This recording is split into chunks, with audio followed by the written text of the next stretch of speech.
It was pretty bad pain. Like, that was the worst pain I've endured. Hello, Peepzillas! So can we just take a minute to laugh at a comment that I got earlier this week? Okay, so first of all, this guy thought that my moles here and here were acne.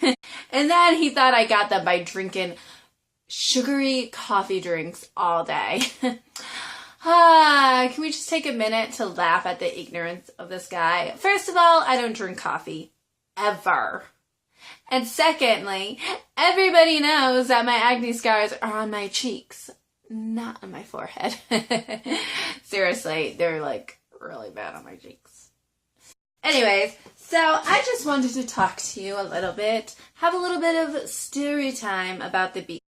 Okay, so there are two types of girls in this world. The first type is the type that wears a full face of makeup to the beach and only goes to the beach just to lay around all day and tan. And if they do go into the water, the most they'll go in is knee deep, and the first wave that comes crashing through, they're like, ah! And they run to shore and they're like, it's so cold!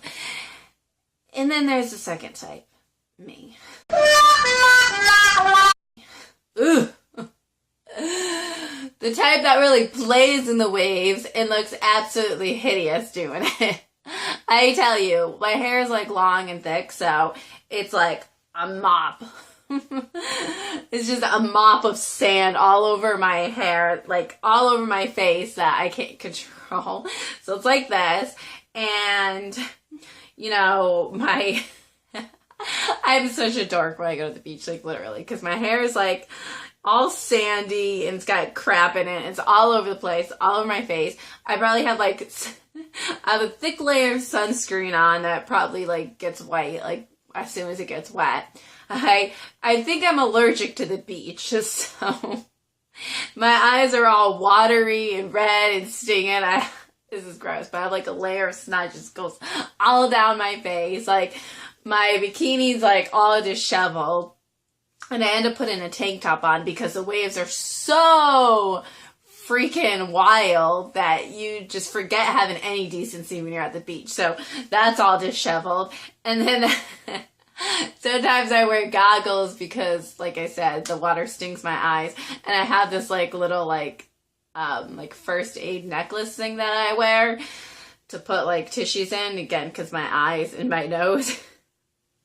So, oh my gosh, like I'm just looking at the beach. I'm like, wow, look at that girl, really cute in her bikini. And me, I'm just like a total dork. So, yeah. So, no, I take it back. There's three types.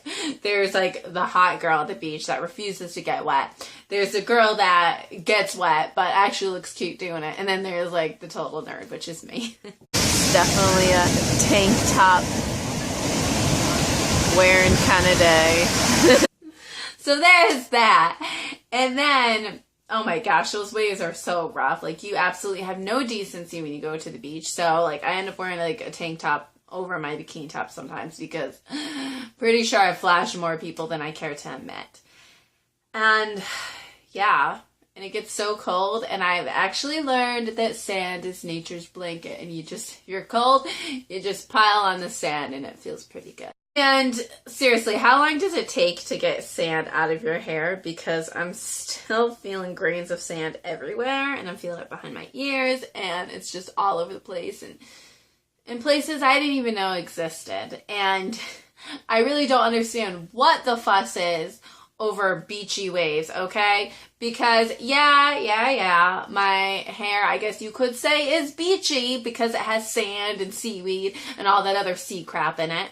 And it is wavy, but it's not cute. It's just a messy wavy. It looks like I need a serious hairbrush. It has a coating of film from sand and God knows what.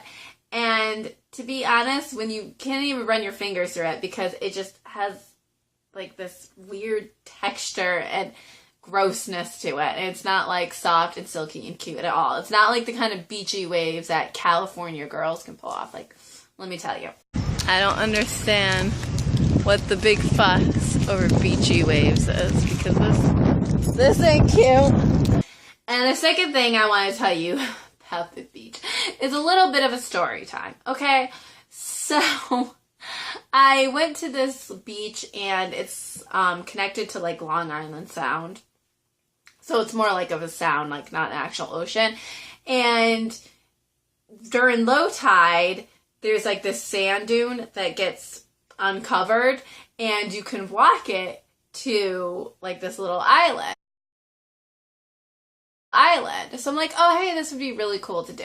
So I start walking and I'm barefoot and because I'm stupid. Oh no, because, well, yes, I am. But I didn't have my flip-flops that day. I couldn't find them. So I couldn't take, and you have to walk in a little bit of water. So I had like flats and I couldn't take that into the water. So I'm doing barefoot, like I'm hoofing it. And everybody else has flip-flops on.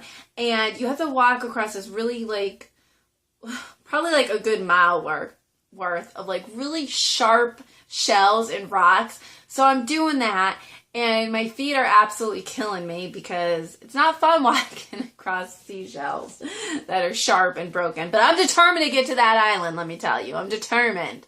So I'm finding like any little flat rock that I can to go on. And at one point there's like this really like thick, long patch of like this disgusting like brown, green, squishy algae. But I'm like, I'm walking on it because it provides some comfort to my feet. And Lord knows I probably got some kind of like fungus from doing that. But it was worth it to just, you know, have a moment of relief. Like, that's how bad it got. So finally I get to the end of the island. I made it, a champion. I look at my feet and they have all these little pinpricks on them. So I'm probably like sure I broke like a million blood vessels. I finally get to the island. My friend had beat me there like a half hour before because I'm walking like an old lady. And no sooner has I got on the island and sit down, she's like, all right, you ready to head back? I'm like, no, this is probably the worst pain I've ever endured in my life, so no. But she's ready to do it, and I'm just like, no. But, so being the good friend that she is, she was smart and brought her flip-flops. She's like, okay, so what I'll do is I'll walk to an area in my flip-flops, and I'll throw them back to you, and then you can come to me. I'm like, okay, sounds good. So we started doing that, and it's taken forever. So she's like, okay, you have one flip-flop, and I have the other. I'm like, okay. And so I'm doing that, and then she's like, oh my God, I can't do this anymore. I'm like, but you walk like 5 feet. Imagine walking a mile doing that. So finally she's like, okay, get on. I'm going to carry you on my back. So she carries me on her back like the whole mile back pretty much. And what a good friend I have willing to do that for me. But yeah, that was pretty bad pain. Like, that was the worst pain I've endured. Like, not because it was hurt that bad. I mean, it did hurt that bad. But I've had things hurt worse. But that hurt for so long. Like, I was in pain for like a good hour. I don't know how I did that. Like, champion of the year right here. Like, you know how it is. I'm sure you've been to the beach, stepped on some broken shells or rocks, and you're like, ow, that hurts. But at least it's like just for a little bit. This was like for a good mile. And when I went to the beach yesterday, it was like some PTSD because when I stepped on like those like rocky shells for like 2 minutes to get into the actual beach part, I'm like, oh, this hurts. It reminds me of exactly what I went through a week before. Not a week before, but like 2 weeks before. And I wasn't ready to deal with that pain. But yeah, I was a good friend. And the next day, she's like, I don't know why my arms hurt so bad. I'm like, really? I'm like, you carried me for like a mile. So, okay, thanks for watching. Thanks for sitting with me. Hear me ramble on about the beach and all that other stuff. So, bye. See, look what I found. And that's so cool. And Ian Luck has a piece of sea glass. See, I'm such a dork. See, I'm that dorky girl.